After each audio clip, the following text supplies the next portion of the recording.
So guys, drip Goku की पिछली video में हमने देखा कि ग्रैंड प्रिस्ट ने सेल को मार दिया और मोरो ने ग्रैंड प्रिस्ट से यूनिवर्स में राज करने की मांग करी और अब उनका अगला टारगेट है यूनिवर्स 10। तो चलिए देखते हैं आगे क्या होता है। बट वीडियो में आगे बढ़ने से पहले आप सभी लोगों का शुक्रिया जो इस चैनल को प्यार दे रहे हो और आप सभी का सपोर्ट भी मेरे लिए काफी जरूरी है। तो ऐसे ही सपोर्ट बनाए रखिए और वीडियो को लाइक एंड चैनल को सब्सक्राइब जरूर कर लेना। तो चलिए वीडियो स्टार्ट करते हैं। रमशी कहता है, कुसु क्या तुम सच कह रही हो? कुसु कहती है, यस माय लॉर्ड, वो एनर्जी काफी तेजी से यहाँ आ रही है। रमशी कहता है, इससे हमें कोई खतरा तो नहीं है ना? कुसु कहती है, नहीं माय लॉर्ड, वो इतना भी ज्यादा पावरफुल नहीं है। रमशी कहता है, आने दो उसे, देख लेंगे, तुम कुछ एक्शन मत लेना, उसे पहले यहाँ आने दो। तभी फ्रीजा उस प्लेनेट पर आ जाता है जहाँ पर रमशी और कुसु होते हैं।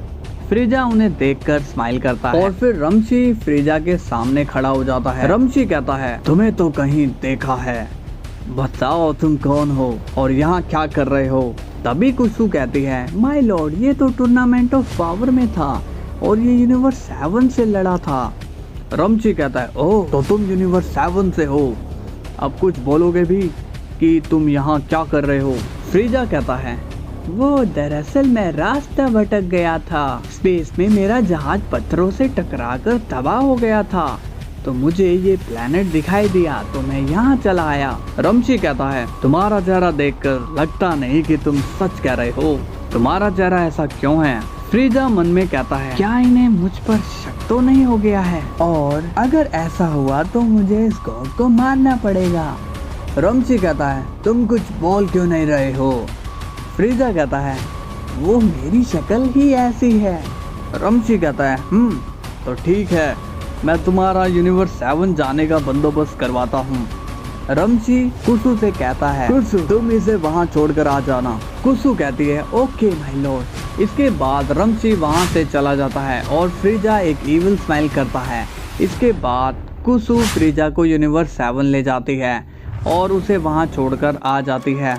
कुछ देर बाद गवासु आता है और रमशी से कहता है, माय लॉर्ड रमशी, किसी ने हमारे यूनिवर्स के एक लाइफ फोर्स से भरे प्लेनेट पर अटैक किया था और वहाँ की सारी लाइफ फोर्स वो ले गए।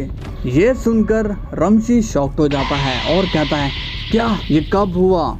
गवासु बोलता है, लगभग 1 घंटे पहले। इसके बाद सीन मोरो पर जाता है। मोरो फ्रीजा की तारीफ करता है और कहता है, वाह फ्रीजा वाह, तुम्हारे इस प्लान ने तो कमाल ही कर दिया, वरना मैं तो सोच में पड़ गया था कि यूनिवर्स 10 से हम एनर्जी कैसे ले, क्योंकि वो गॉड ऑफ एंजल पूरी तरह से एक्टिव थे। आज तो तुमने उन्हें बातों में फंसाया है, वो वाकई में तारीफ के काबिल है। फ्रीजा स्माइल करके कहता है, मैं हूँ ही ऐसा कारनामा तो मैंने बहुत ही करे हैं। तभी मोरो पूछता है, वैसे अगर वो तुम्हें पहचान लेते तब तुम क्या करते? फ्रीजा कहता है, तब मैं उस गॉड को मार डालता। मोरो कहता है, क्या तुम गॉड को मार सकते हो? फ्रीजा बताता है, मैं बीरस तक को मारने का दम रखता हूँ, तो वो गुलाबी हाथी मेरे सामने क्या है? मोरो कहता है, तुम तो सच में काफी ज्यादा पावरफुल हो, क्या है तुम्हारी ताकत का राज? फ्रीजा कहता है, पता नहीं, पर मुझ में बचपन से ही कुछ हासिल करने का जुनून था और यही जुनून मेरी ताकत बनती है। फिर मोरो कहता है, तुम्हें पता है मुझे प्लैनेट ईटर क्यों कहते हैं? क्योंकि मैं 300 से भी ज्यादा प्लैनेट्स को खा चुका हूँ। फ्रीजा कहता है, इतना बड़ा प्लैनेट तुम्हारे मुंह के अंदर आता कैसे है? मोरो कहता है, मैं तुम्हें खाकर बताऊं? फ्रीजा शॉक्ड हो जाता है। मोरो कहता है, मैं तो मजाक कर रहा था। इसके बाद सीन डीमन स्लेयर पर जाता है जहाँ पर हमें दिखाया जाता है मुजान और वो किसी डीमन से बात कर रहा होता है।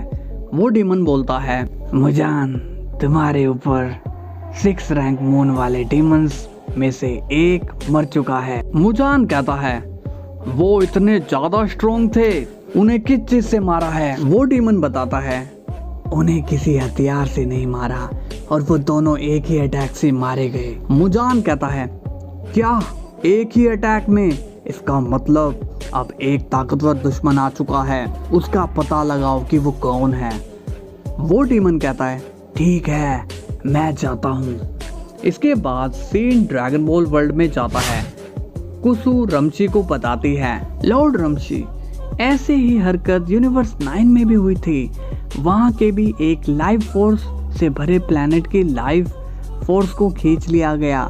रमची कहता है हो ना हो, ये उसी ने किया है। वो यूनिवर्स 7 का मेंबर, वो उनके साथ मिला हुआ है। उसने हमें बातों में फंसाया और फिर उसके साथियों ने सब किया। मुझे उसकी शक्ल पर शक ही हो रहा था, अच्छा होता मैं उसे इरेज कर देता।